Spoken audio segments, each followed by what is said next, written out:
They call me Jenny. And what I'm about to share isn't just a story. It's a warning. Ready? Let's begin.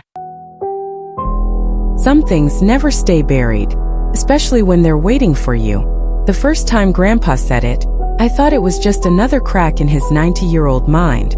"She's buried under that tree," he whispered, eyes locked on the front lawn. That should have been the moment I left. But I stayed. Grandpa sat in his lift chair, the evening light cutting across his paper-thin skin. "Who's buried there?" I asked, adjusting his recline. "The girl with white hair and green skin." Green skin? That was new.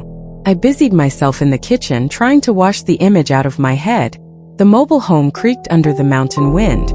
Outside, the lone pine tree stood in the middle of the lawn, 12 feet tall, its dark needles swaying like they knew a secret. When I brought him a sandwich, he mumbled again between chews, "She's buried there." His gaze never left that tree. 2 hours later, my brother Stu called. "Has Grandpa mentioned a green girl under the tree?" I asked. Silence. "Stu, when did he start talking about it?" "This morning." "Don't let him keep it up. Last month Jess and I caught him digging under the tree at 2 in the morning. He thinks someone lives down there."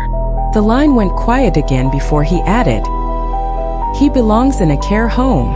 I looked at Grandpa in his chair, shoulders bent, a shadow of the man who once hauled hay and worked iron. And yet, something about the way he stared at that pine made my skin crawl. After dinner, he paused at his bedroom door. "You do believe me about the girl under the tree?" "Yes, Grandpa," I lied. "Good. If anything happens, stay by my side. I'll protect you."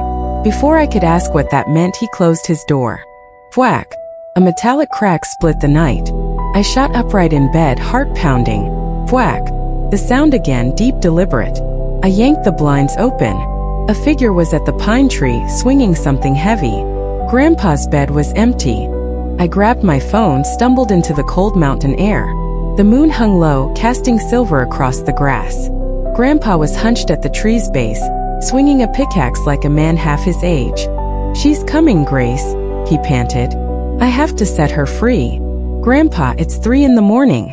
If I don't, she'll take you too." The next swing bit deep into the dirt.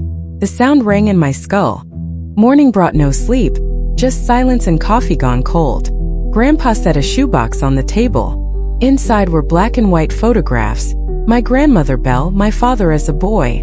But in one photo, a little girl perched on a fence behind them, her eyes hollow, her mouth twisted in something that wasn't quite a frown. "That's her," he said. "The green girl. She took your father, your grandmother, now she's coming for me." Boom.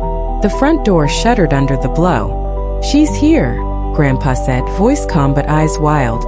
Boom. This girl lived in the woods. She was there every time someone died. Boom. I made sure she never came after us again, but she's back. The door cracked inward. Cold air spilled into the trailer. She stepped inside. 4 feet tall, skin the green of pine needles, hair white as frost. Her rags dragged across the carpet. I froze, the air thick with rot and something sweet, like old flowers. She shuffled to Grandpa. He didn't move. "Only me," he told her. "That's the deal." Her hands, thin, bone-like, cupped his face. The sound that came from her mouth was wrong. A sucking rush of wind pulling the life from him. Grandpa collapsed. "Why are you doing this?" I shouted. The green girl turned. Her eyes weren't eyes at all, just black, endless pits. She pointed at the clock, then at herself, then at me. And she left. 2 days later, I told the sheriff everything. He asked too many questions I couldn't answer. My siblings think I'm losing it. Only Stu believes me. He says he's heard her voice before, when he was a child. She told him the exact date he would die. That date isn't far off. And last night, I heard her voice in my room. If you enjoyed the story, don't forget to like, share, and subscribe for more chilling horror tales. Your support keeps the darkness alive.